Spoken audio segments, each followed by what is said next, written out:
안녕하세요. 칠공고시입니다.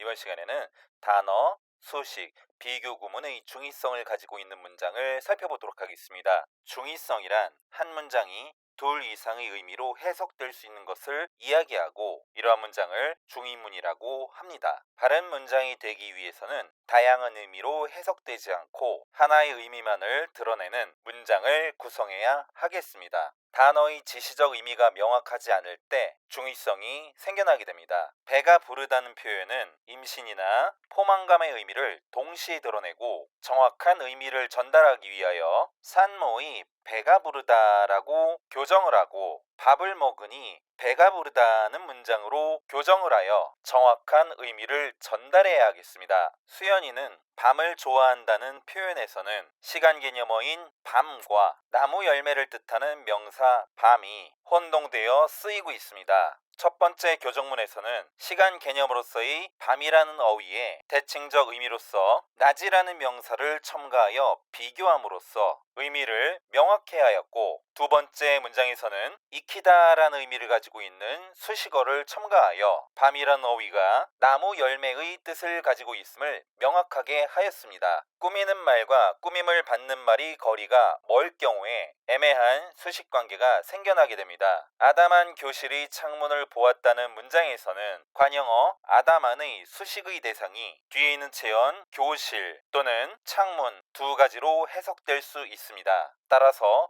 교정문에서는 반점을 첨가하여 관형어 아담한이 체언 교실을 수식해주고 있음을 명확하게 하였고, 두 번째 문장에서는 수식어 아담한의 위치를 변경하여 목적어인 체언 창문을 수식해주고 있습니다. 엄마는 울며 들어오는 아들을 보았다는 문장에서는 이어진 문장의 앞문장 서술어 울며가 설명하는 대상이 엄마인지 뒷문장의 목적어 아들인지가 명확하지 않습니다. 교정문에서는 앞문장 서술어 뒤에 반점을 첨가하여 울며의 서술 대상이 앞문장의 주어 엄마임을 명확하게 하였고, 두 번째 문장에서는 이어진 문장 앞문장의 주어에 반점을 첨가하여 서술어 울며가 설명하려는 대상이 뒷문장의 목적어임을 명확하게 하였습니다. 세 번째 문장에서는 앞문장의 서술어 울며의 위치를 바꾸어 그 설명 대상이 전체 문장의 목적어인 아들로 한정하였습니다. 발화 상황과 앞뒤의 문맥을 확인할 수 없는 경우에는 비교 구문이 중의성을 갖는 경우가 많습니다. 태용이는 미영이보다 SNS를 더욱 좋아한다는 문장에서 더욱 좋아한다는 수로구가 설명하려는 대상이 미영이와 SNS인지 태용이가 SNS를 좋아하는 정도와 미영이가 SNS를 좋아하는 정도인지 애매하게 서술되어 있습니다. 첫 번째 교정문에서는 문장에 서술어를 첨가하고 미영이의 문장 성분을 목적어로 바꾸어 미영이와 SNS를 비교하는 문장임을 명확하게 하였고, 두 번째 문장에서는 좋아하다는 서술어를 첨가하고 안긴 문장의 서술 주체인 주어를 미영이로 설정하여 태용이가 SNS를 좋아하는 정도와 미영이가 SNS를 좋아하는 정도를 비교하고 있음을 명확하게 구성하였습니다. 윤정이는 희연이보다 컴퓨터를 더 신뢰한다는 문장에서는 더욱 신뢰한다는 수로구가 희연이와 컴퓨터를 비교하는 것인지 컴퓨터에 대한 윤정이의 신뢰도와 컴퓨터에 대한 희연이의 신뢰도인지 명확하게 드러나지 않습니다. 교정문에서는 신뢰하다는 서술어를 첨가하고 중의문에서 비교 대상이었던 희연이의 문장 성분을 목적어로 바꾸어 희연이와 컴퓨터를 비교하고 있음을 명확하게 하였습니다. 두 번째 문장에서는 문장 구조를 바꾸고 이를 나누어 컴퓨터에 대한 윤정이의 신뢰도와 컴퓨터에 대한 희연이의 신뢰도를 비교하고 있음을 정확하게 전달하고 있습니다. 중의문과 모호문의 차이점을 살펴보도록 하겠습니다. 중의문은 모호한 것이 아니라 애매한 표현으로서 하나의 문장이 둘 이상의 의미로 해석될 수 있는 문장을 말합니다. 이는 둘 가운데 어떤 하나를 선택할 것인지의 애매함으로 아빠는 엄마보다 널 더 사랑해라는 표현에서 더욱 사랑한다는 서술어가 설명하려는 대상이 엄마와 너 둘 중에 누구인지의 선택이 문제이고, 너를 더 사랑하는 사람이 아빠와 엄마 가운데 누구인지가 불분명하기 때문에 하나의 문장이 둘 이상의 의미로 해석될 수 있는 중의문이라고 할 수 있습니다. 이러한 문장의 중의성은 선택의 불분명함에서 비롯되기 때문에 교정문에서는 수러고 더욱 사랑한다는 표현이 설명하려는 대상이 엄마인지 너인지의 선택의 문제를 명확하게 하였고, 두 번째 문장에서도 문장 구조를 바꾸고 문장 성분을 첨가함으로써 수러구가 설명하려는 대상이 아빠가 너를 사랑하는 정도와 엄마가 너를 사랑하는 정도임을 명확하게 하여 선택의 불분명함을 해소하였습니다. 모음은 둘 이상의 의미로 해석되거나 선택이 불분명한 중의문과는 달리 의미가 분명히 드러나지 않아 정도와 범위가 불분명한 문장이라고 할 수 있습니다. 적당히 익혀두세요, 그럭저럭요 라는 문장의 경우에는 적당히 익혀야 한다는 것이 어느 정도를 뜻하는 것인지 그 정도와 범위가 불분명한 모호문이 만들어지게 되었습니다. 문장에서 중의성을 피하기 위해서는 수식어와 피수식어의 관계를 명확하게 해야 하고, 접속조사를 바르게 사용하며 비교 대상을 정확하게 제시해야 합니다. 문장이 중의성을 나타내는 경우는 단어 의미가 중복된 뜻을 함의하고 있을 경우에 드러나는 단어의 중의성과 수식어와 피수식어의 거리가 멀 경우에 발생하는 수식의 중의성, 비교 구문에서 비교하는 대상이 어떤 것인지 애매하여 중의적 의미를 띠게 되는 비교 구문의 중의성이 있습니다.